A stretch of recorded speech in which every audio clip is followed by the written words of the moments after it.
Okay, so part two. If you go onto your dashboard,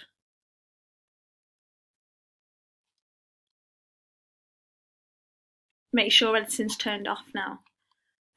You can actually see your playlist is what we created, and it will show on there. You can move it about, turn editing on, and just move that about.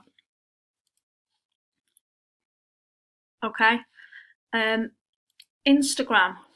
Um, Again, you can sign up to Instagram using your college details. Now, Instagram is made for your phone. You can use it on the laptop. That's what I'm doing now, and I will show you. But you will need to use it on your phone. Really, that's what it's set up to do. So, do not follow any of your students back, just because of privacy and stuff like that. They can follow you and they can still send you messages. As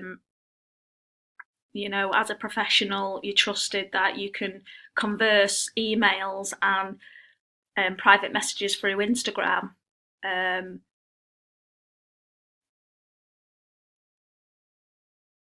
Without crossing any lines. It really works well for me because a lot of the students would rather send me a message on Instagram to say that they're going to be late or they're not going to be in class today than they would to ring the college or to ring me personally, and they can't ring me personally because I don't have a phone. So that's one of the reasons Instagram's really good.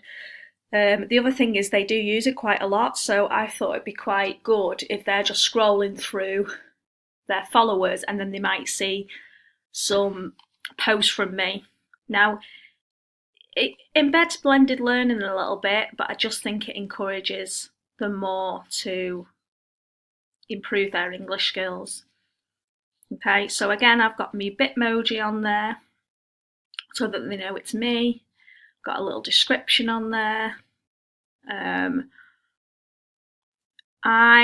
What I mainly do with Instagram is I follow lots of English. So if you have a look who I'm following, so Manchester College, Digital Kids Show, English, stuff to do with English. So these pictures are already created, and what I do is take a screenshot on my phone and then I upload it onto Instagram. If you want me to show you how to do that, I can show you that. You can actually regram, so it's a bit like when you're on Twitter and you can just repost something, or on Facebook where you can repost and it shows it's from that person, but you have to download another app, so I don't really like doing that. But be careful if you're going to screenshot, if the reference isn't actually on the picture, I would reference the person that you got it from. So these all have got the references already on their dictionary.com and stuff like that.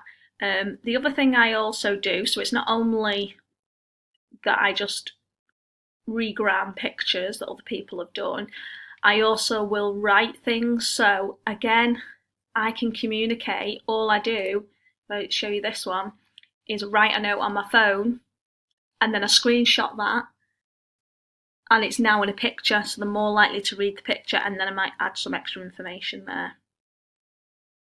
Okay, it's probably better to add a picture because they find that bit more interesting.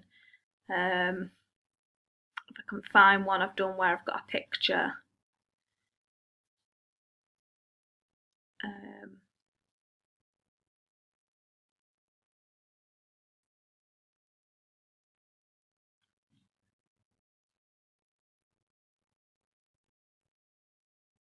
No, I haven't got one on there. I do have pictures of stuff we've done in class, so that can get them interested as well. Some videos. You could also create your own picture. So, for instance, this one, I actually made this on a program, which again I can help you use if you need to do that. And it looks like, I think it looks quite professional, and it looks as though it's a picture, but when you read it, it actually says no classes on Monday the 30th.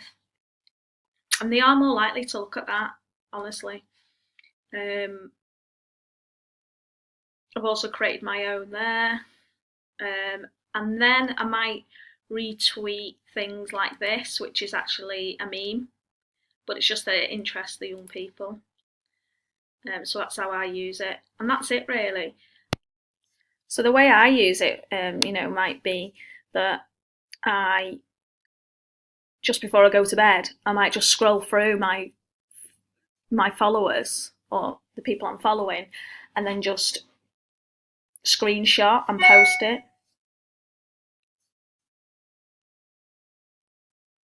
Sorry about that.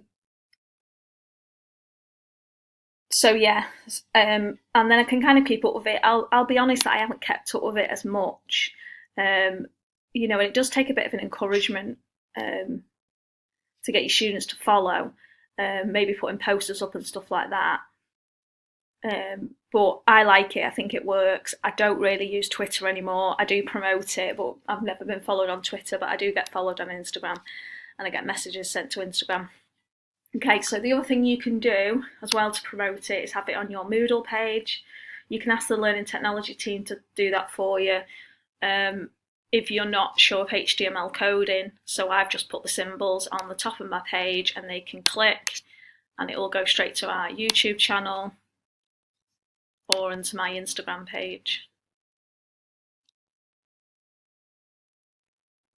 Okay, so social media as well is really good for blended learning and also differentiation. We've just got to probably try and get the learners to log on more and use this system more. And that comes from you as a teacher. You have to believe in it, and you've got to promote it. If you've got any questions, please comment. Please follow me on my ILT Instagram and YouTube. So my Instagram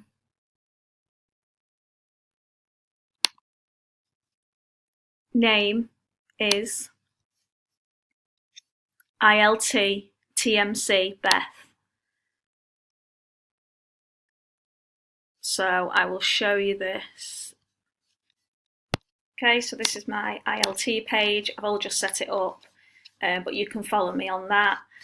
I've also got YouTube channel, which is also ILT TMC Beth, which I am going to link to the staff Moodle page. If you need help accessing the staff Moodle page, please contact me. Again, if you struggle to follow anything in this video, or there are things that I spoke about which you actually don't know about enough, then please contact me and I can speak to you face to face, or I can create a more in-depth video on using that, if that's something like screenshotting pictures so you can put them on Instagram.